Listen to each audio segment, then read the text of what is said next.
আসসালামু আলাইকুম প্রিয় শিক্ষার্থীরা। আজকে আমরা আপনাদের সাথে আলোচনা করব ফিনান্সের কিছু ক্লাস নিয়ে। ফিনান্সের আজকে আমাদের প্রথম ক্লাস। এই ক্লাসে আমরা আলোচনা করব ফিনান্সের তৃতীয় অধ্যায় অর্থাৎ অর্থের সময় মূল্য নিয়ে। ফিনান্সের চতুর্থ অধ্যায় অর্থাৎ কি অর্থের সময় মূল্য। আমাদের সাবজেক্টের নাম ফিনান্স ও ব্যাংকিং। চতুর্থ অধ্যায় অর্থের সময় মূল্য। চতুর্থ অধ্যায় কি অর্থের সময় মূল্য। আসলে আমাদের জানতে হবে অর্থের সময় মূল্যটা কি, অর্থের সময় মূল্যটা কি এবং এটা কিভাবে সৃষ্টি হয়। অর্থের সময় মূল্যটা কি এবং এটা কিভাবে সৃষ্টি হয়। অর্থের সময় মূল্যটা হচ্ছে, আপনি মনে করেন এখন কোথাও টাকা বিনিয়োগ করলেন, অর্থাৎ আপনি এখন কোথাও 10 লাখ টাকা বিনিয়োগ করলেন, 10 লাখ টাকা বিনিয়োগ করলেন। তার সাথে আপনার কন্ডিশন কি, মানে কোনো ব্যাংকে হয়তো আপনি একটা ডিপোজিট করলেন। যেমন আমরা যদি করি যে আমরা অনেক সময় জীবন বিমা বা বিমাগুলো করি, এই বিমাগুলোয় কি করি আমরা, যে আমরা একটা টাকা বিনিয়োগ করি বা ব্যাংকে যখন আমরা ডিপোজিট করি ফিক্সড ডিপোজিট, যে একসাথে 5 লাখ টাকা একটা ফিক্সড ডিপোজিট করি।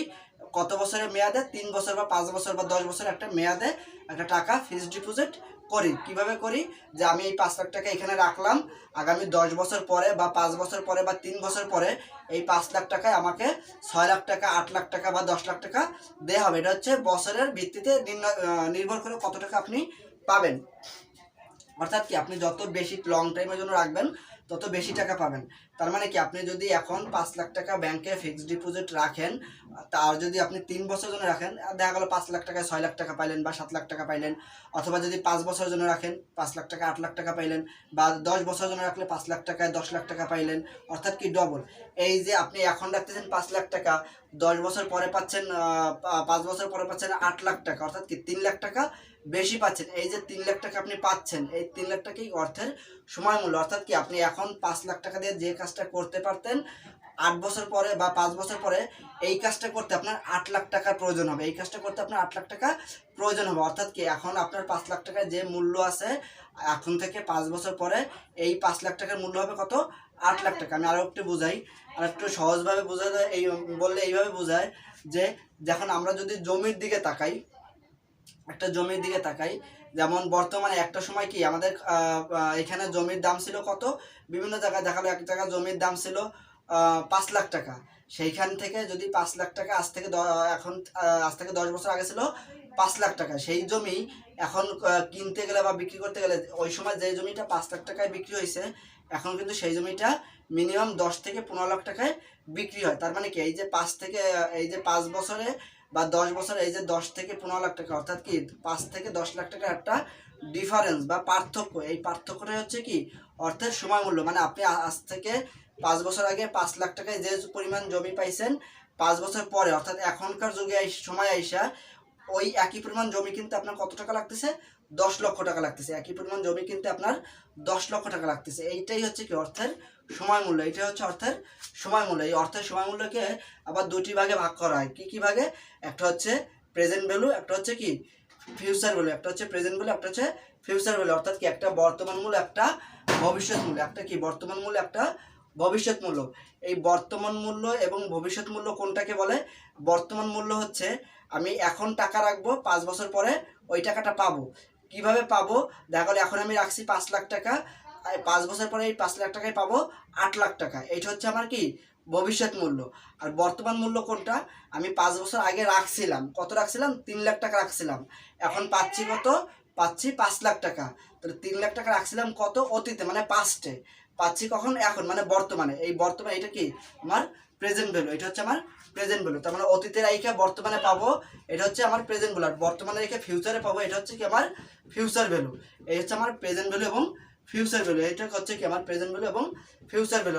অর্থের সময় মূল্যটা হচ্ছে আমি এখন টাকাটা জমা রাখবো, 5 বছর পরে যে বাড়তি টাকাটা সহ টাকাটা পাবো, এটা হচ্ছে কি আমার অর্থের সময় মূল্য। অর্থাৎ আমি যদি এখন একটা কলম কিনতে 1 টাকা লাগে, 5 বছর পরে একটা কলম কিনতে অবশ্যই 1 টাকা আমি কিনতে পারবো না। কত টাকায় কিনতে লাগবে? মিনিমাম 1.5 টাকা থেকে 2 টাকা লাগবে। তার মানে কি এই যে 5 বছর একটা ডিস্টেন্স হয়েছে, এটাই কি অর্থের সময় মূল্য। অর্থাৎ আমি যদি অর্থের সময় মূল্যটা এই কারণে দেওয়া হয় যে ব্যাংক এই কারণে অর্থের সময় মূল্যটা দেয়, যে ওই টাকাটা যদি আমি ব্যাংকে না রেখে আমি একটা টাকা জমা রাখতাম, তাহলে কি আমি এই 5 বছর ওই টাকাটা দিয়ে আমি আরো দ্বিগুণ হইতো, আরো কি দ্বিগুণ হইতো। এই জন্য কি অর্থের এইটাই ব্যাংক একটা সময় মূল্য দেয় বা ইন্টারেস্ট দেয়। তাহলে আমরা অর্থের সময় মূল্য, অর্থাৎ এই অধ্যায়ে আমাদের কিছু অঙ্ক আছে, এই অধ্যায়ে আমাদের কিছু অঙ্ক আছে, এই অঙ্কগুলো করতে গেলে আমাদের কি কি লাগবে? অঙ্কগুলো করতে গেলে আমাদের লাগবে পিবি অর্থাৎ প্রেজেন্ট ভ্যালু, এফবি অর্থাৎ ফিউচার ভ্যালু, এফবি অর্থাৎ কি ফিউচার ভ্যালু বা ভবিষ্যৎ মূল্য, পিবি মানে কি প্রেজেন্ট ভ্যালু বা বর্তমান মূল্য, এফবি মানে কি ফিউচার ভ্যালু বা ভবিষ্যৎ মূল্য, এফবি মানে ফিউচার ভ্যালু বা ভবিষ্যৎ মূল্য। আই, আই হচ্ছে কি ইন্টারেস্ট বা সুদের হার, আই মানে কি ইন্টারেস্ট বা সুদের হার।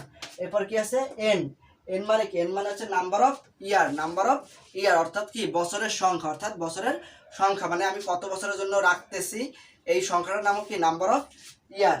এরপর কি আছে এম, এম মানে কি চক্রবৃদ্ধির সংখ্যা, এম মানে চক্রবৃদ্ধির সংখ্যা অর্থাৎ কি আমি যে ব্যাংকে টাকা জমা রাখবো বা যার কাছেই রাখবো সে আমার এক বছরে কয়বার সুদ প্রদান করবে। কোনো কোনো ব্যাংক আছে প্রতি এক বছরে 12 বার সুদ দেয়, কোনো কোনো ব্যাংক আছে এক বছরে 3 বার সুদ দেয় অর্থাৎ 4 মাস পর পর, কোনো কোনো ব্যাংক আছে এক বছরে 6 বার সুদ দেয় অর্থাৎ কি 2 মাস পর পর, কোনো কোনো ব্যাংক আছে এক বছরে 2 বার সুদ দেয় অর্থাৎ 6 মাস পর পর। তাহলে এম মানে হচ্ছে আমার কয়বার সুদ দিবে অর্থাৎ কি সুদের সংখ্যা, চক্রবৃদ্ধির সংখ্যা। আর একটা হচ্ছে কি ই এ আর, ই এ আর মানে কি প্রকৃত সুদের হার, প্রকৃত সুদের হার, ই এ আর মানে কি প্রকৃত সুদের হার।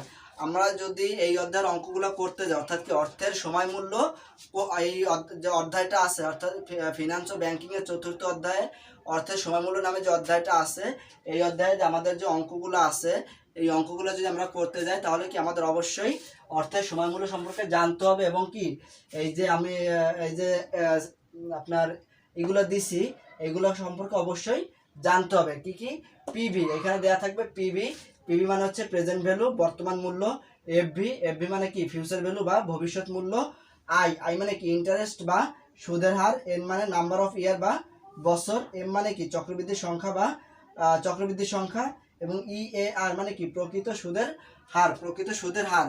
এই অধ্যায়ে যতগুলো অঙ্ক আছে এই অঙ্কগুলা আপনার এই যে এইখানে যে সিম্পটমগুলো দেওয়া আছে বা সিম্বলগুলো দেওয়া আছে এই সিম্বলের উপর ভিত্তি করে এই অঙ্কগুলো করতে হবে। যেমন আমি একটা সূত্র লিখি, যদি সূত্রটা এরকম হয়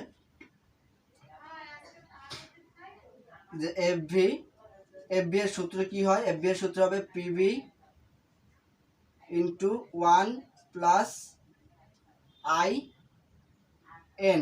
যদি এটা আমরা চক্রবৃদ্ধি করি তাহলে হবে কি এখানে গুণ এম ভাগ এম, অর্থাৎ কি আমার সূত্রগুলো এইভাবেই হবে। তাহলে দেখেন আমার এইখানে যা যা আছে সূত্রগুলো ঠিক সেভাবে, যখন এখানে পিভি আছে, পিভি আছে, এফবি আছে, এফবি আছে, আই আছে, আই আছে, এম আছে, এম আছে, এন আছে, এন আছে, সবই এখানে আমার আছে। তার মানে কি এইগুলো দ্বারাই আমার এই অঙ্কগুলো করতে হবে। তাহলে যদি আমি এগুলো জানা থাকে আমার যে কোনটার মানে কি, তাহলে কি আমার অঙ্কগুলো বুঝতে বা করতে কোনো অসুবিধা হওয়ার কথা না। কারণ কি আমার বইতে যে অঙ্কগুলো দেয়া থাকবে সবই বাংলায় দেয়া থাকবে, সবই বাংলায় দেয়া থাকবে, শুধুমাত্র এই সিম্বলগুলো বাদে, শুধুমাত্র এই সিম্বলগুলো বাদে। এই সিম্বলগুলো শুধুমাত্র দেয়া থাকবে ইংরেজিতে, এই সিম্বলগুলো শুধুমাত্র দেয়া থাকবে ইংরেজিতে, বাকি সিম্বলগুলো কি বাকি সব বাংলায় লেখা থাকবে, বাকি সব কি লেখা থাকবে বাংলা লেখা থাকবে। যেমন লেখা থাকতে পারে যে আপনি জনতা ব্যাংকে টাকা জমা রাখতে চান 10% হারে, কিন্তু আপনাকে অগ্রণী ব্যাংক অফার করলো কি হারে, যে সে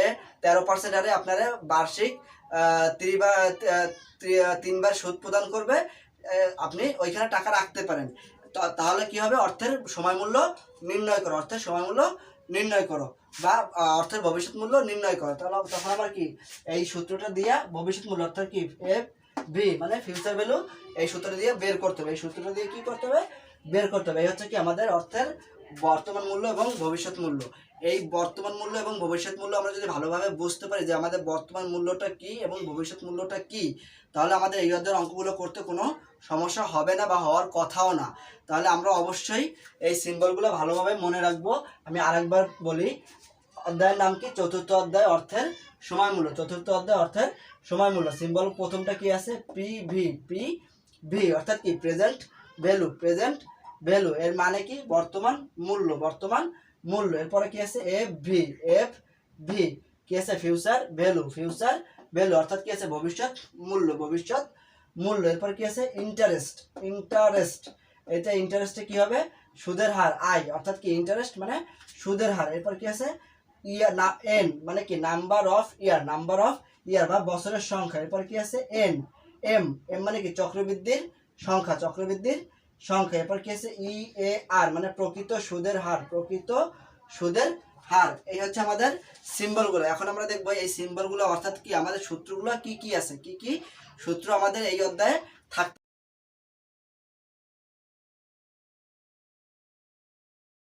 দেখবো আমাদের এই অর্থের সময় মূল্যে অঙ্কগুলো, অর্থের সময় মূল্যে অধ্যায়ের যে অঙ্কগুলো আছে অঙ্কগুলো করতে আমাদের কি কি সূত্র লাগতে পারে। অর্থের সময় মূল্য অধ্যায়ের অঙ্কগুলো করতে সাধারণত এই 5টি সূত্রই ব্যবহার করা হয়। সাধারণত কয়টি সূত্র? এই 5টি সূত্রই ব্যবহার করা হয়। আশা করি এই 5টি সূত্রের বাইরে অন্য কোনো সূত্র আমার জানা মতে নাই, তারপরে আশা করি থাকবে না। তারপরে আমরা সূত্র 5টি একটু দেখি কি কি। প্রথমটা হচ্ছে কি এফ ভি অর্থাৎ কি ফিউচার ভ্যালু। তাহলে সূত্রটা কি আছে PV into 1 plus I power N, power কি এন, অর্থাৎ এইখানে যেটা থাকবে মানে একটু উপরে অর্থাৎ এই উপরে মাথায় যেটা থাকবে এটার নাম হচ্ছে কি পাওয়ার। তাহলে আমাদের প্রথম সূত্রটা কি কি? প্রথম সূত্র হচ্ছে F V equal to PV into 1 plus I, 1 plus I by 1 plus I power N, power কি এন। এরপর দ্বিতীয় সূত্র কি আছে? দ্বিতীয় সূত্র আছে F V equal to PV into 1 plus I ভাগ এম বা আই বাই এম বা ভাগ এম পাওয়ার এন গুণ এম, পাওয়ার কি এন গুণ এম, পাওয়ার এন গুণ এম। এবার আমরা দেখি তৃতীয় সূত্র। তৃতীয় সূত্র কি? এই দুটো হচ্ছে আমাদের কি ভবিষ্যৎ মূল্য। এই দুটো সূত্র কি আমাদের ভবিষ্যৎ মূল্য, ভবিষ্যৎ মূল্য। আর এই দুটো সূত্র হচ্ছে আমাদের বর্তমান মূল্য।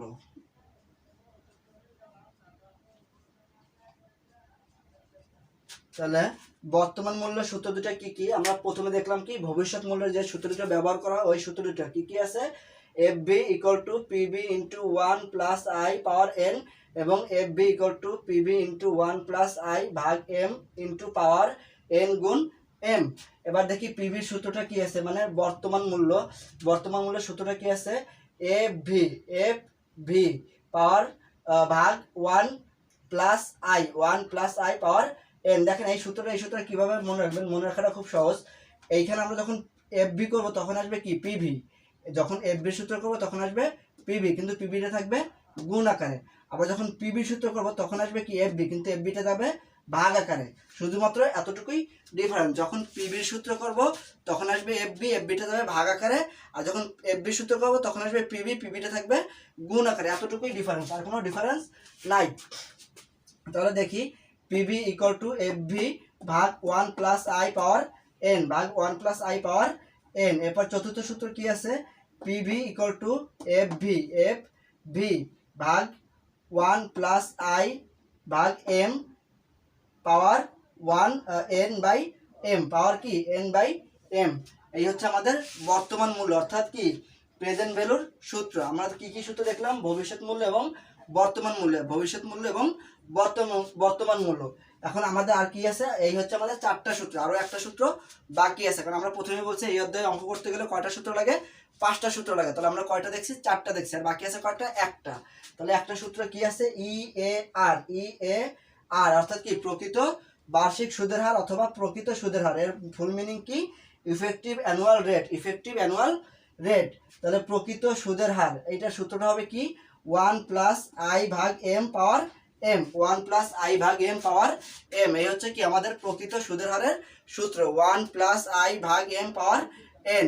এটা হচ্ছে আমাদের প্রকৃত সুদের হারের সূত্র। তাহলে আমাদের অর্থের সময় মূল্যের অধ্যায়ের যে অঙ্কগুলো আছে এই অঙ্কগুলো করতে গেলে শুধুমাত্র এই 5টা সূত্র হলে যথেষ্ট, এর বেশি সূত্র লাগবে না।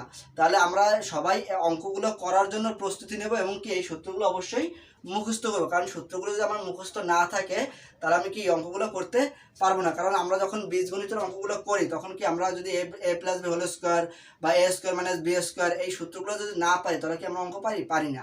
ঠিক ফিনান্স এবং ব্যাংকিংও একই সমস্যা, যে আমরা যখন সূত্রগুলো না পারবো তখন আমরা অঙ্কগুলোও পারবো না। কিন্তু আমরা যখন সূত্রগুলো পারবো তখন আমরা অঙ্কটা দেখলেই বুঝতে পারবো যে আমার এখানে কোন সূত্রটা প্রয়োগ করতে হবে। তাহলে আমরা সূত্রের সাহায্যে অঙ্ক শিখবো আমাদের আগামী ক্লাসে। আপনাদের যদি সূত্রগুলো নিয়ে কোনো রকমের কমেন্ট থাকে বা প্রশ্ন থাকে অবশ্যই আমাদেরকে কমেন্ট করে জানাবেন।